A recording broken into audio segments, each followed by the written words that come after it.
Hey, it's Mike Hambright with FlipNerd.com. Welcome back for another exciting expert interview where I interview successful real estate investing experts and entrepreneurs.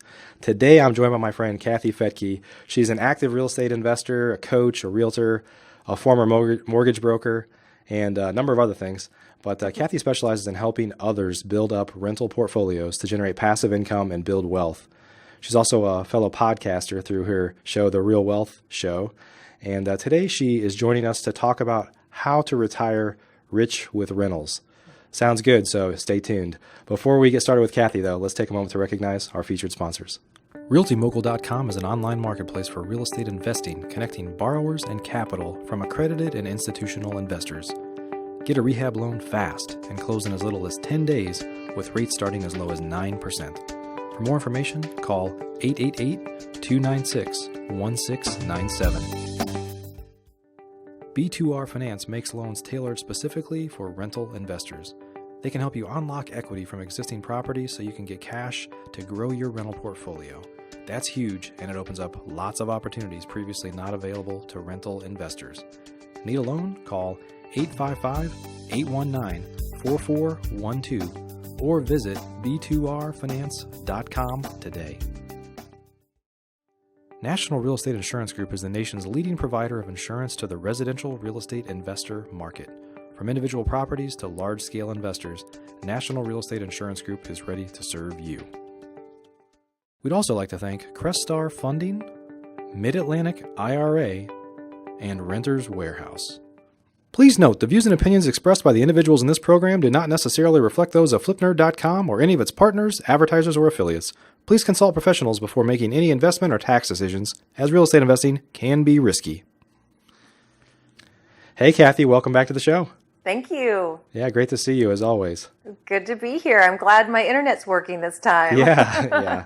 That's an inside joke for those that don't know what we're talking about, but that's okay. So, Kathy, welcome back. How's everything going?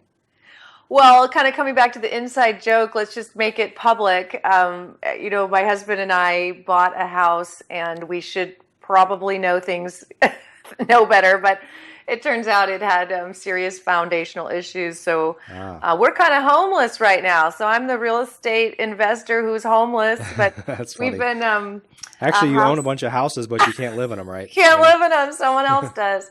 So fortunately, we have friends, and my company is called Real Wealth Network, and the idea really of real wealth has always been having the time and the money to live life the way you want with the people you want, and really it comes down to your network. And this last month has been such an example of how people have just come in and said, come stay with us, or go ahead and house sit, and we'll take care of you. And we've been staying in beautiful mansions in Malibu that are overlooking the ocean and have internet, so I can be here today. Awesome. It's kind of funny. I have a friend that a lot of people that's been on the show before, and he owns tons of apartments. I don't even know how many, but well over 1,000. And he rents. He doesn't own anything. He's like, I want to just have the flexibility to, he has multiple homes that he rents in multiple parts of the country. Yeah. But just the flexibility of not having to necessarily own. So listen, we have been renting for that very reason for 4 years, because we live in Malibu and it's expensive here, and so we could live waterfront for a quarter of what it would cost to own, or a tenth of what it would cost to own that same place. And yeah, wow. And so my husband's still recovering from what was 4 or 5 years of watching other people take care of the property. Yeah. So he's just not sure why we actually bought a home that we now have to kind of take care of. But my thoughts, I'll kind of explain why, because rents are going to be going up. So it's great as a landlord, but if you are the one who has to pay more rent every month, whereas you could be in a fixed payment, I'm starting to question. So we bought.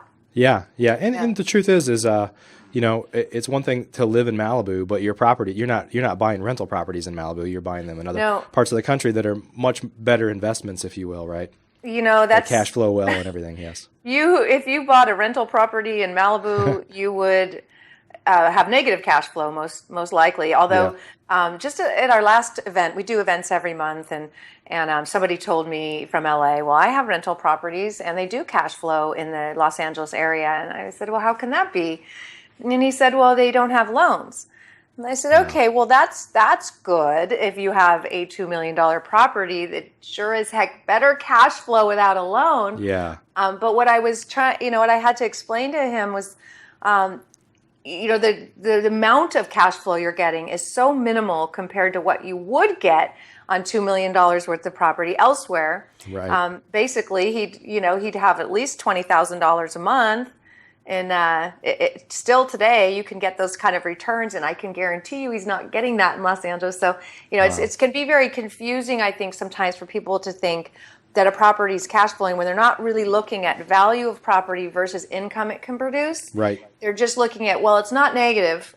Right. And that's not the way to look at it. Well, you're not considering, leverage, right? Using somebody else's money, right? Right. Or bank money, yeah. But even without leverage, what they're not looking at is the dead equity sitting in that property doing nothing. Sure. Right. So if it's a $2 million property that's, let's just say it's bringing in, and this is fairly typical, let's say it's bringing in $5,000 a month rent, you could be getting $20,000 if you spread that out. And even more importantly, you'd be diversified. So if that one property in an expensive area is vacant, you're going to feel it because you have no income. Right. But if you were to spread that out and buy several properties, and in this case, he could probably buy 20. Then if you have a vacancy, you don't even care. Yeah, absolutely. Yeah. Well, hey, Kathy, before we get too much further, for those that don't know you, tell us more about you and how you kind of got into this business. Oh, sure. It was super by accident. Actually, it was somewhat tragic, and it's in my my book, Retire Rich with Rentals, and it turned out great. So that's the good news. About 15 years ago or 14 years ago, my husband was diagnosed with melanoma. And he was misdiagnosed and told he had 6 months to live. Oh my goodness. They thought it had spread to his liver. I had been a news reporter and anchor woman in the San Francisco Bay Area and wanted to stay home. And so I quit my job there. I didn't want to chase fires and murderers. And so I stayed home to raise our children. And I kind of had been out of the work world for a while, though I still had a radio show. I was still involved in the media at that time, but I wasn't really making much money at it. It was just a hobby and a way to stay connected. But as much as I didn't want to believe the doctor, and I didn't, I never thought my husband could die from a freckle. He's the kind that jumps out of helicopters and bungee jumps off Half Dome and Golden Gate Bridge and stuff like that. So I just couldn't buy into the fact that a freckle would take him down. But at the same time, I knew that he needed time to take care of himself and heal and get better. And I needed to figure out how to make money. So I used my radio show, which is called The Real Wealth Show, and just started interviewing people who were wealthy. And quite honestly, up until then, I had always had the philosophy of do what you love and don't worry about money. And I still actually do have that philosophy. But at the same time, I didn't understand money. I didn't understand investing, and I didn't understand anything my financial planners were telling me, and I didn't care. It didn't make sense. And so I started to just interview real world people, and at the time also brought in a sponsor, and that was back in 2002. And so it was really the mortgage companies that had all the money, because that's when we had the liar loans, and you could make $10,000 to $30,000 pushing a little paper on one loan. So they had big dollars, and so I had a sponsor on, and I was very lucky that sponsor was a real estate investor and a successful one, and had taught lots of people. So he taught me on the show and our audience how to use leverage, how to use loans to acquire income property and cash flow. And so every week I'd interview his clients, his mortgage clients, and find out how sometimes these 30-year-olds and even younger were literally retired because of the cash flow they generated from the properties they'd purchased. It was just a totally new concept to me. And as my audience learned and as I learned, all of a sudden everyone wanted a loan. And so I got my license and I became a mortgage broker. And I was probably one of the busiest mortgage brokers because people wanted to do it. And that's how I got started. Okay. Yeah. Awesome. And then tell us a little bit now about your network for those that don't know. Yeah, well, so then after that, I kind of became known as an expert in the industry as I was becoming one. And so I started to speak at different real estate clubs, and I would just sit in the back of the room going, something doesn't feel right. So these people are selling products that it just sounds like a lot of work, and I'm not going to be knocking on doors and, trying to sit down with a homeowner and negotiate a way to get their home from them. I don't know, the whole thing, I just didn't get it. And then I was lucky enough to have some experts who guided me, the experts on our show who would say, go talk to that speaker and find out if they've actually ever done this. They're selling the $20,000 boot camp, but have they actually ever done what they're saying? Yeah. And when I did, I found out, when we started asking questions, some of these speakers would literally escort us out of the room because they did not want us to ask those kind of questions and reveal who they really were. So I saw very early on that real estate investment groups, for the most part, were bringing in speakers who were teaching the wrong thing. And not helping people really build wealth over the long term in real estate, and certainly not passively. Yeah. And so I just created an organization that did that. I said, I don't want professional speakers. I don't want anyone in a business suit in my room. I want people that look like they just came off the construction site. I want that millionaire next door, that you can't tell they're a millionaire because they wear a baseball hat and a shirt, Yep. T-shirt, and then drive an old truck, but they're wealthier than than anyone because they've got this passive income.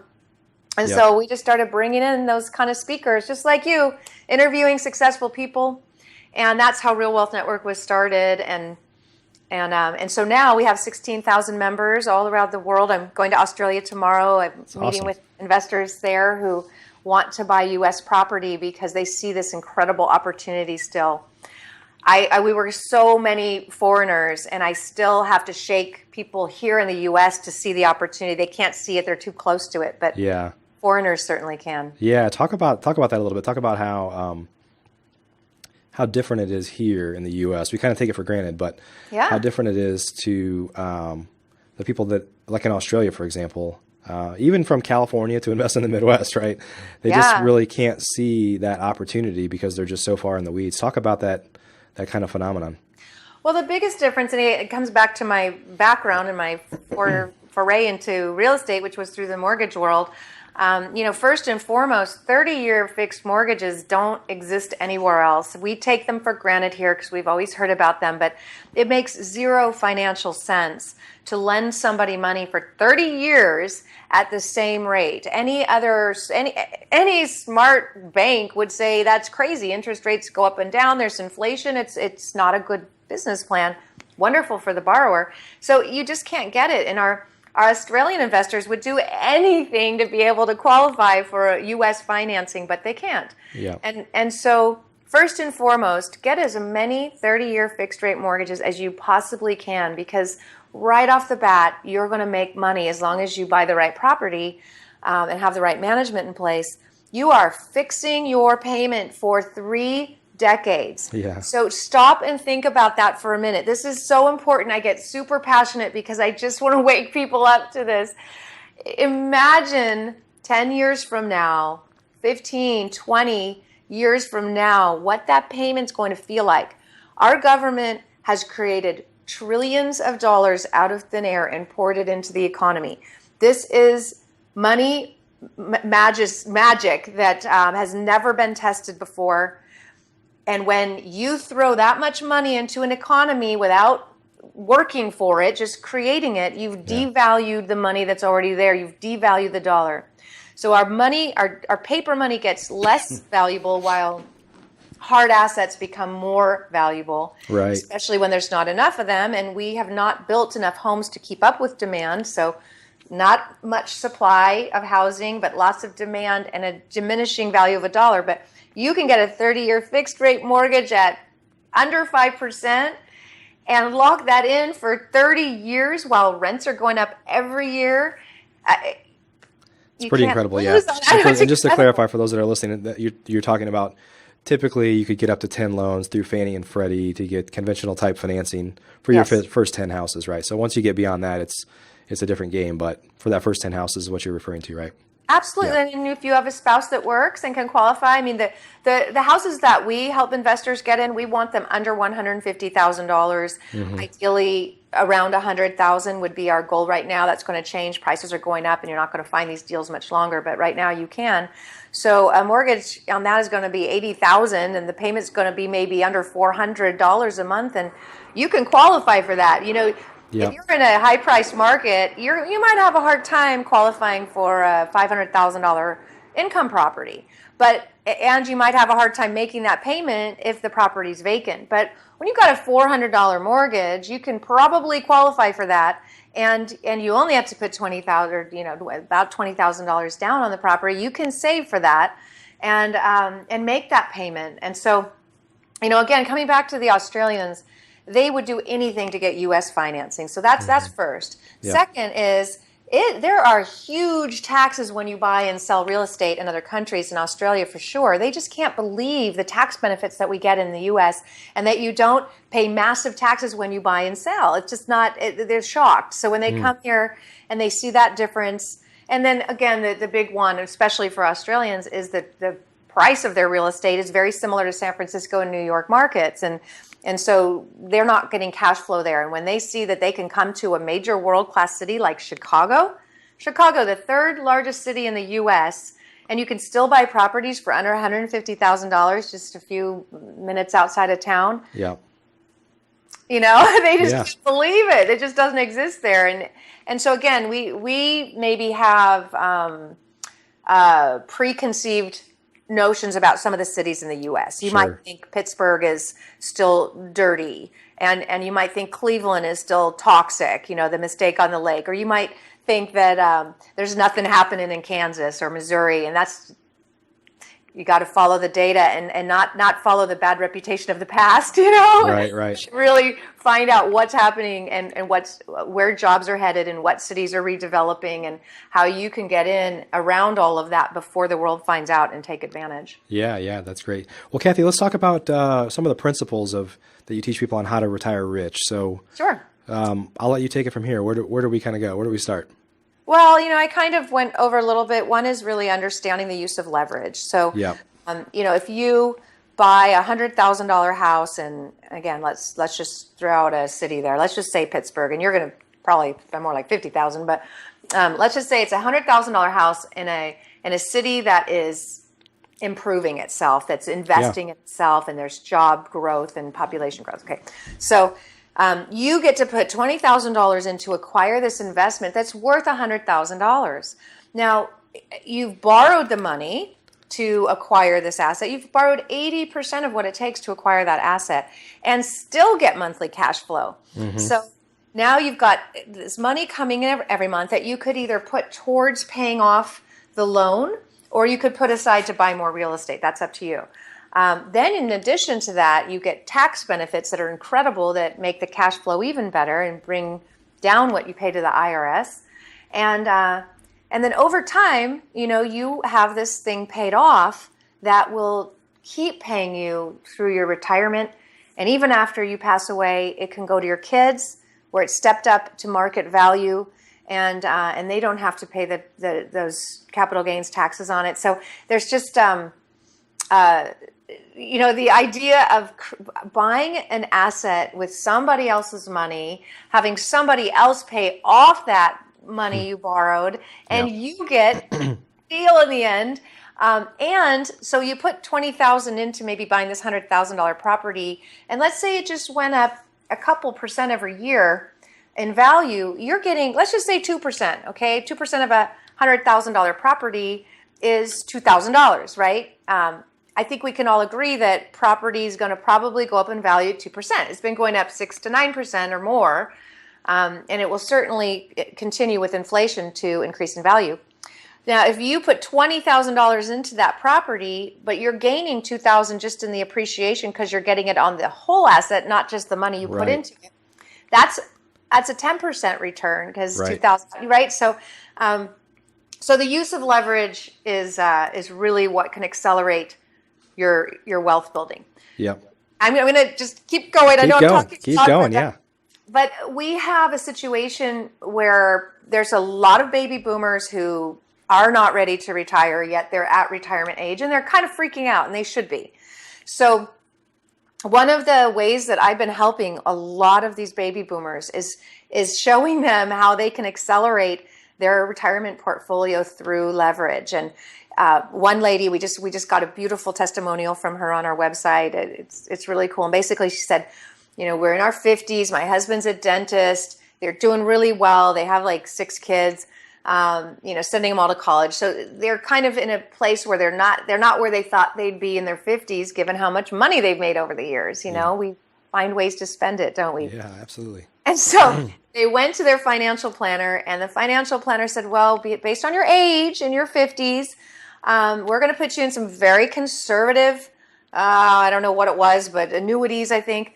And they put all the numbers together, and then, basically it was like, okay, by the time you're 90, you should be able to retire on like $200,000. I mean, it was just ridiculous. It wasn't going to work. And so she just left that meeting very depressed, went to the gym, talked to one of her friends at the gym, and they said, oh, you got to talk to Kathy at Real Wealth Network. And they hooked us up, and we sat down with her, and this is the plan we gave her. We said, okay, with $250,000, that gives you the ability to buy 10 houses. Like we had said, he's got a good job. They can qualify for these 10 mortgages. And so, $20,000 on each, $100,000 properties, about $200,000 to $250,000 with closing costs. Sure. Now, once you have 10 properties, and our goal would be that you cash flow, even with all that financing, at least $300 a month on each property after all expenses of reserve maintenance and vacancy, reserves for maintenance and vacancy, and property management, all that stuff. All that stuff, property management. After all that, you should still be cash flowing about $300 a month when you've still leveraged these properties. Yep. And if you've got 10 of them, $300 a month times 10 is $3,000 a month cash flow. $3,000 over a year is $36,000 cash flow from this $250,000 that you've invested. Right. Now, the loan on the first property is $80,000, right? $100,000 property, $80,000 loan. If you're getting $36,000 a month cash flow, how quickly are you going to be able to pay off that first mortgage if you take all the cash flow and do that? Sure. A little over 2 years, right? Right. So now they own a home free and clear, totally based on leverage and cash flow. And now they've got more money they can take to pay off the second home, and then the third home, and then the fourth home, till they have all 10 homes paid off in less than 15 years, more like 12 years. Yeah, that's awesome. Now, by the time they're 65, they're in their 50s. By the time they're 65, they're going to own 10 homes free and clear. Again, now that's 10 homes at $100,000. Now they have $1 million. So $250,000 is turned into $1 million, and that $1 million portfolio is cash flowing $10,000 a month. Yep. That is not what their financial planner gave them. No, of course not. Of course not. They don't know anything about real estate, and real estate's a bad place to be, according to them, right? Well, they don't. Yeah. They may or may not believe that, but they don't make money from it. So right. It's not in their best interest to promote it. Yeah. So when you advise people about buying houses in other parts of the country, do you advise that they kind of, if they were going to buy 10 houses, let's say, stick that all into one market? I don't advise that. One geographic market, yeah. Yeah, a lot of people do because they just like it all. They like to be able to go visit it and be with one property manager. I prefer diversification, and I think that's one of the great benefits of buying low-cost housing. Yeah. And when I say that, I'm not saying, I'm just saying really affordable properties, $100,000. I still want those to be in good neighborhoods, good schools, a place that tenants feel safe and are happy and want to stay long term. So sure. We stay, you and I talked about a friend of yours that's buying in higher crime areas. I've seen, that's a tough deal, and I do not recommend it to the faint of heart or anyone who wants hands-free investing, because there are parts of this country where you can get a smoking good deal on the front end. But if it's a dangerous place and your tenants aren't safe, or if the house is vacant, which they go vacant, people move out, and people move in, only they're not paying. They're just throwing parties in your property and then stealing everything in there so they can sell it and get high for the day. And then you go to fix it and all that stuff gets stolen again. Listen, I've heard all kinds of horror stories. So you stay out of those neighborhoods. I understand. And for the plan I'm talking about, for the person who's really trying to accelerate their retirement, they need to be in good neighborhoods and in areas where there's job growth, but jobs that are there to stay. Yep. Yep. Yeah. So talk about the role of property management, because obviously that's the linchpin in this whole thing, right? Is good property management, and maybe talk a little bit about obviously not just the importance of it, but maybe how that's evolved over the last couple of years. And I think with technology, in terms of being able to see a property without being there, Sure. some of the reporting and stuff that's available now, but just maybe start by talking about the importance of it.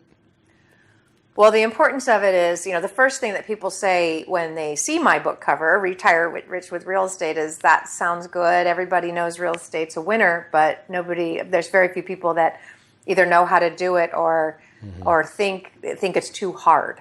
So the old belief that, I don't want to fix toilets, I don't want calls in the middle of the night, that's what keeps most people out of this business. And that's too bad, because you don't have to do those things. Believe me, I am not fixing toilets. Yeah, me and either. I'm not getting, right? Me either. I'm not, no, you got to treat your real estate like a business, and you've got to hire out the things that someone else is better at. And I can guarantee you someone else is better at fixing houses than I am. So a good property manager will, first of all, know the local laws. Too many real estate, new real estate investors do not understand laws when it comes to landlording, right? And I've actually heard a guy who actually went into the house to check it out without even telling the tenant, just walked in. There's rules. So a property manager will know that, and they need to be licensed. That's key. Make sure you see their license, and make sure you see a copy of their insurance. Very, very important to make sure that they're legitimate. Because let me tell you, property managers can rip you off just as bad as anybody. For sure.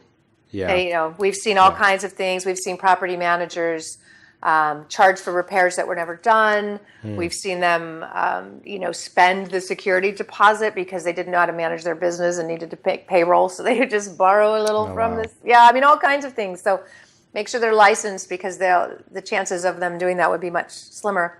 Yep. But that is, again, one of the reasons I created Real Wealth Network, was to help our investors manage these property managers. So the way that we're doing that now, because we've seen property management improve, but it's not totally there yet. There's definitely systems now where you can log into a portal and see what's happening and where, what's being spent and so forth. And you certainly can get photos and have inspectors come and check that the work was truly done the way that you were charged for. Never send money in advance. Definitely don't do that. But even so, some of the things that our company has put in place when vetting and referring people to property managers is regular audits, because we need to know, a lot of times these are mom and pop shops, and they don't know how to grow, and they might hire more than they can afford, and then they do get cash flow short, and then all of a sudden they're kind of in a position where, well, the rent came in, do I pay it to the landlord or do I pay it to our overhead that we, and then they start to get behind, and then they implode and go out of business. And we've seen it a lot. So we're requiring regular audits. We have just hired a fantastic Six Sigma guy. He knows, he goes in, he's helping these companies improve. There's a lot of property managers now that have bought franchises, and so they're getting help. I like those because they're getting help from above, so to speak, to make sure their systems are in place and they have answers to questions. The mom and pops scare me a little bit, because unless they're with a franchise like that, and unless they've been doing it forever. But again, we have that referral list of good property managers, and really happy to share that with you. The great part about the way your network is set up, from what I know, is if you're buying properties in, let's say, in Cleveland or Kansas City or anywhere where you operate at, then part of people in your network are using the same property manager. So you kind of are getting some leverage by using the same property management company. And then if that person, screws one person effectively, they screw everybody, right? So news travels fast, and so you're able to kind of become important to them. We're very important to them. We can make or break companies, and I don't take that lightly. If we have a very large number of investors with one property manager, and that one of our members is not taken care of, like you said, we'll take everybody out and move them to a different property management company. So they listen, and we're there to make sure that our members are getting taken care of. Yep. Yep. Awesome. Well, Kathy, where can folks learn more about you? And I want to put a link to your book down below as well, but just tell us where they can go if they want to learn more about you or about your network. Okay, yeah. Real Wealth Network is the company. Real as in real estate, wealth like your money, and network as in the experts we have in all the best cities. And that's one of my greatest strengths, and our company is really finding where these emerging markets are, because California is just tough to make the numbers work here. So we've had to become really good market timing experts. And so we know where, we follow where the jobs are going, and we share that with our members. All you have to do is join. It's free, realwealthnetwork.com. And then, of course, the Real Wealth Show on iTunes you can find us there too. Yeah, we'll add links for that too. Okay. Awesome. Well, hey, thanks so much for joining us today. Great to see you again. Good to see you. Thank you so much. And travel safe to Australia tomorrow. I will. First class, man. It's the only way I'll do it these days. There you go. There you go. Thanks, Kathy. Have a great day. Right. You see too. Ya. Are you a member of FlipNerd.com, the most robust real estate investing platform in existence, where you can find off-market wholesale deals and great vendors literally in your market? You can get access to advice from experts and learn about local clubs and events right in your backyard. If not, please visit FlipNerd.com and register for a free account. You can register in less than a minute. It's pretty much the coolest site that's ever existed in the real estate investing industry, so get on over to FlipNerd.com.